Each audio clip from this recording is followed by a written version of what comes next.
I recently started working at a local drugstore, and let me tell you, retail is a whole different world. After graduating college with an art degree and struggling to find work in my field, I figured a temporary job would help pay the bills while I built my portfolio. It was my third week on the job, and I was finally allowed to work the register alone. The store had this policy where we needed to check IDs for certain medications, even over-the-counter ones, due to some recent changes in local laws.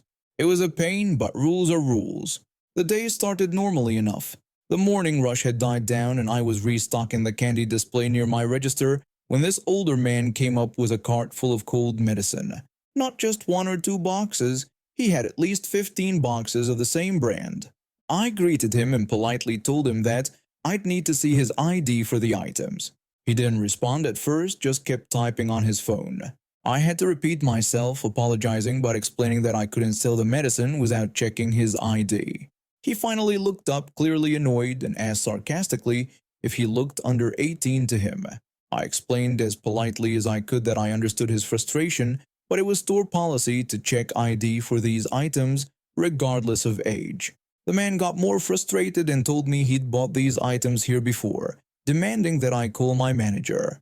I reached for my radio to call a manager, but before I could, this woman behind him in line decided to insert herself into the situation. She was probably in her mid-40s, wearing expensive-looking workout clothes and sporting that classic "I need to speak to your manager" haircut. The woman, who I'll call Karen, started ranting about how we should just sell him the medicine since he was clearly old enough, complaining that some people had places to be. I tried to explain that while I understood her frustration, I had to follow store policy. She launched into a tirade about how the country was going downhill and how everything needed paperwork nowadays, starting to reminisce about back in her day. Before she could finish her rant, my manager arrived. After I explained the situation, my manager immediately backed me up, telling the man that we legally needed to check ID for these purchases, emphasizing that it wasn't just store policy but the law. The man finally grumbled and showed his ID, but Karen wasn't done. She announced she was recording everything and claimed it would go viral, accusing us of discriminating against elderly customers. She actually pulled out her phone and started filming. My manager stepped between me and the camera, telling her that filming inside the store was against policy and asking her to stop. Karen started shouting about knowing her rights and claiming it was a public place. My manager told her that this was actually private property and warned that she'd have to leave if she continued filming. That's when things got really interesting. Karen tried to push past my manager to film me, but she slipped on the floor mat and dropped her phone. It skidded under the counter, and when she bent down to grab it, she knocked over our entire candy display. Hundreds of candy bars scattered across the floor. The older man with the medicine just stepped over the mess and left. Other customers started recording despite being told not to, and Karen completely lost it. She started screaming that we had made her do this and claimed it was assault, threatening to call the police. My manager pointed out that we had security cameras that showed her pushing the manager and knocking over the display, asking if she'd like the police to see that footage. Karen started screaming about this being a setup and how we were all against her, threatening to call her lawyer. She tried to storm out but slipped again on a candy bar, landing flat on her back. By this time, security had arrived. They helped her up, but instead of leaving, she tried to throw a handful of scattered candy at us. Security had to literally carry her out while she screamed about lawsuits and discrimination. The entire thing was indeed caught on our security cameras, and she actually did try to sue the store. Her lawyer dropped the case as soon as he saw the footage. I heard through other employees that she got banned from every location of our store in the state. The older man with the medicine, he came back the next day with his ID ready, apologized for the previous day, and explained he was buying supplies for a senior center. We ended up becoming friendly, and he always made sure to have his ID ready after that. I still work at that store, and while I've had my share of difficult customers since then, nothing quite compares to that day. Every time I see someone start to complain about showing ID, I just smile and think about the candy bar slip and slide incident, as we now call it. After moving to America 5 years ago to pursue my master's degree in business administration, the pandemic hit and my plans got derailed. My savings were running low and I needed something stable to tide me over. That's when I saw the help wanted sign at this local laundromat. The owner, a kind elderly man, took me under his wing. He taught me everything about running the place, from maintaining the machines to handling the books. What started as a temporary job became something I genuinely enjoyed. Most of our customers were wonderful people, often sharing stories about their lives while waiting for their laundry. But there's always that one person who makes you question humanity.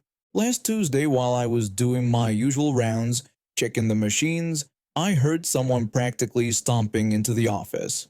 It was this elderly lady who'd been coming here for years. I recognized her as one of those customers who always acted like they owned the place. She walked up to the counter and glared at me, complaining that the dryer was eating her money. She claimed she had put in $5 and wasn't getting the right amount of time. I told her I would check it right away and asked for the machine number. She snapped back that it was number 12, adding pointedly that she knew how to use these machines since she'd been coming here for 15 years. I went outside to check the dryer. Everything looked normal. No stuck coins, no mechanical issues. I even tested it myself and it worked perfectly. Back in the office, I pulled up the transaction history on our computer. Sure enough, the time she received matched exactly with the money she'd put in. I grabbed some complimentary drying time tokens from the drawer, thinking I'd offer them as a gesture of goodwill, even though there wasn't actually any problem. But when I stepped out of the office, she was already waiting with her arms crossed. I tried to explain what I had checked, but she cut me off.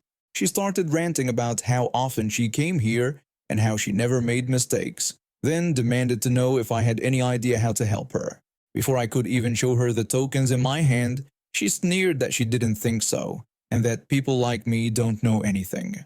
She stormed over to the dryer, yanked her clothes out while they were still damp, and stuffed them into her basket. The whole time she was muttering about incompetent workers and this place going downhill.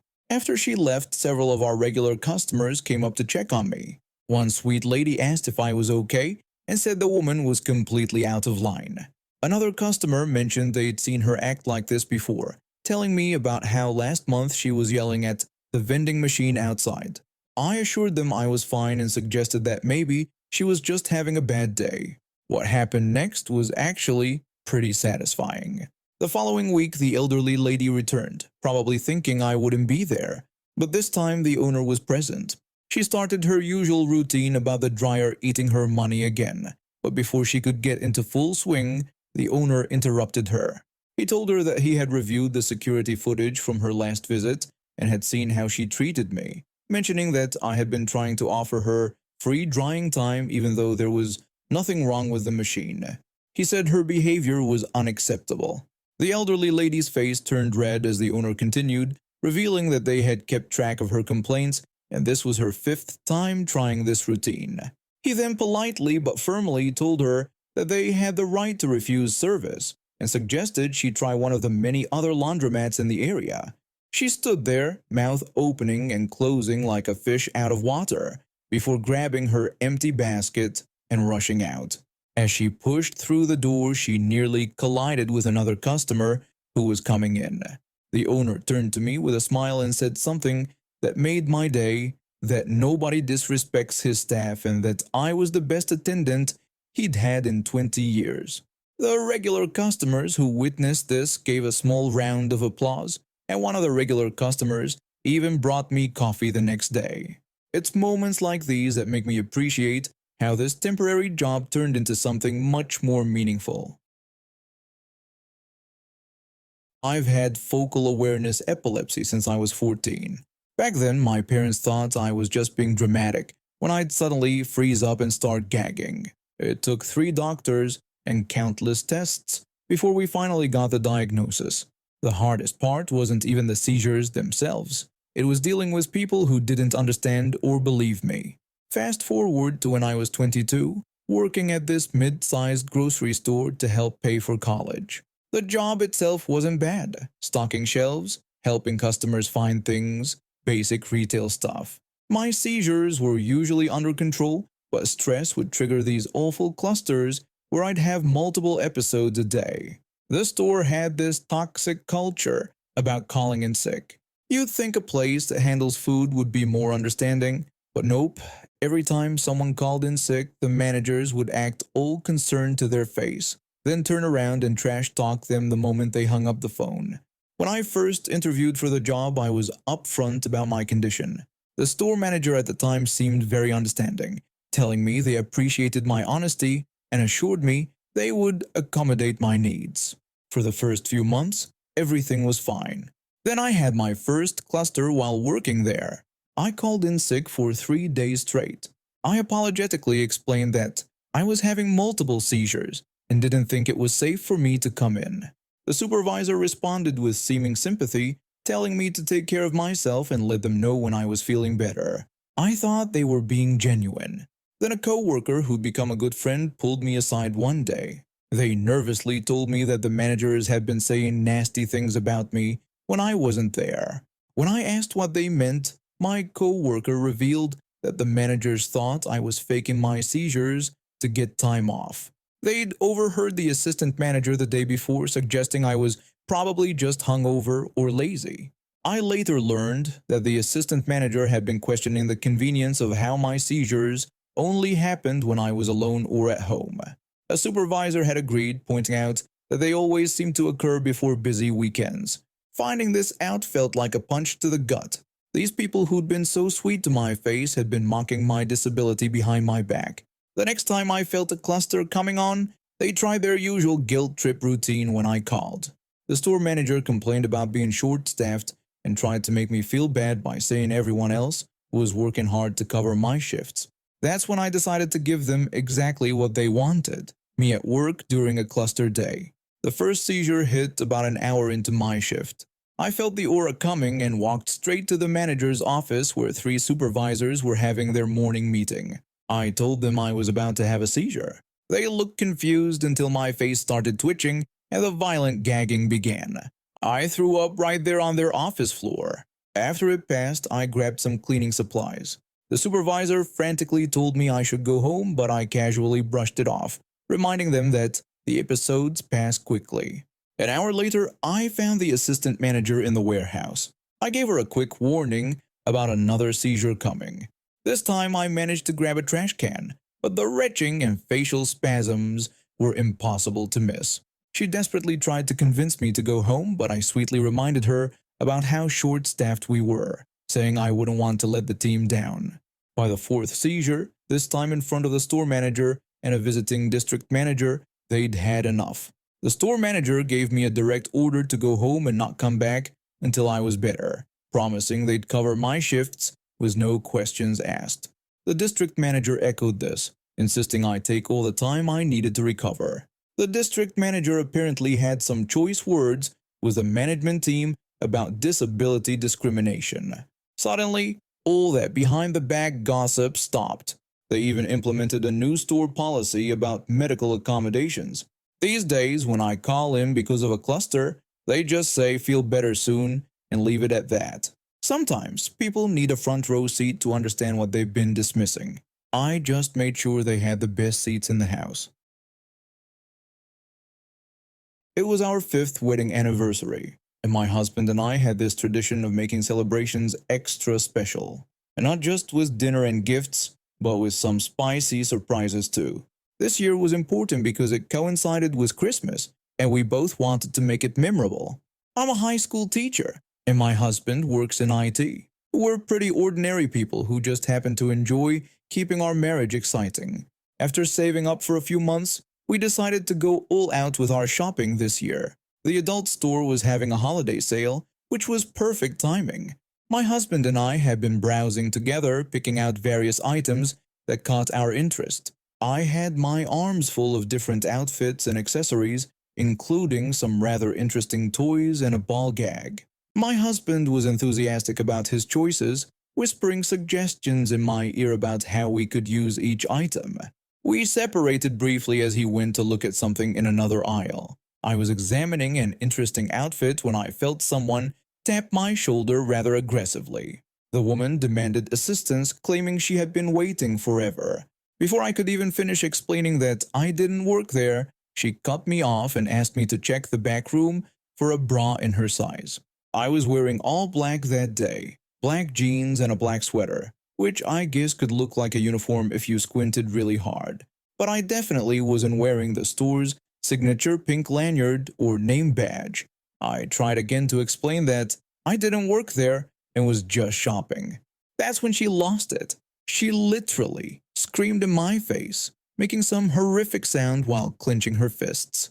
Several other shoppers turned to stare. She accused me of lying, saying she had just seen me helping a man. I had to explain that the man was my husband and I wasn't helping him. He had been telling me what he wanted to do with the items I was holding. Her face went through about 50 shades of red when she looked at what I was carrying. She called everything disgusting, repeatedly expressing her disgust at our purchases. Instead of finding an actual employee, this woman decided to follow me around the store, yelling about how inappropriate and revolting it was that I was buying these items. Mind you, we were in an adult store. What did she expect people to be buying? Lawn furniture? The really ridiculous part was that she walked past two actual employees in their pink uniforms while stalking me. They were clearly available and could have helped her find her bra, but she was too focused on making me miserable. When I finally got in line to pay, she was still there, muttering and shooting daggers at me with her eyes. That's when my husband rejoined me, and I'd had enough of her behavior. I turned to her and sarcastically offered to explain in detail what each item was for and share our plans for the evening. My husband caught on immediately and played along, pulling out another item from behind his back and making a suggestive comment about our planned activities for the night. She sputtered for a moment before practically running to the other end of the store. As she fled, she nearly knocked over a display of lubricants, causing one of the actual employees to finally notice her. The employee politely asked if she needed help finding anything, but she just screamed about how disgraceful the store was and declared she would never shop there again. She stormed out, leaving her unwanted bra on a random shelf. The employee just shrugged. Clearly, this wasn't the first time they'd dealt with someone like her. My husband and I couldn't stop laughing as we checked out. The cashier, who had witnessed the whole thing, gave us an extra 10% discount for handling the situation so well. They apparently knew exactly who she was. She'd been in several times before, always causing scenes and demanding help from random shoppers. We left the store with our anniversary supplies and a great story to tell, though I still wonder what possessed her to go lingerie shopping in an adult store if she was so offended by adult items. The local department store probably would have been a better choice for her sensibilities.